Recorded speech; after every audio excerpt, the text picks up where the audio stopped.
Ang mahirap paniwalaan. Sabi nga nila, to see is to believe. Kaya para maniwala, manood kayo. Ako po si Chris Tew, and welcome to Ripley, Believe It or Not.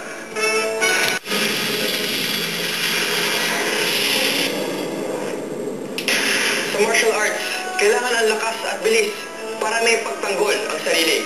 Pero para sa isang lalaking ito, sa simpleng himas lang, tutumba ka na. Believe it. Gaya nitong replika ng painting ng ating national artist na si Fernando Amersolo. Galing, di ba? Gawang Pinoy yan. Believe it or not? Napakaliit. Gaya ng biglang pagkawala ng mga dinosaurs dito sa mundo, ang banta ng chemical warfare ay pwedeng magpawala sa ating lahat sa isang iglap. Alam niyo ba ang posibleng pangontra? Mayawak na kamag-anak ng dinosaur. Maniwala kayo.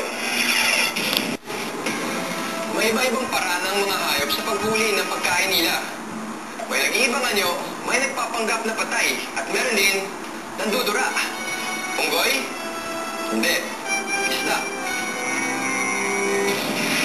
Kailangan natin ng maraming bigas para kumain.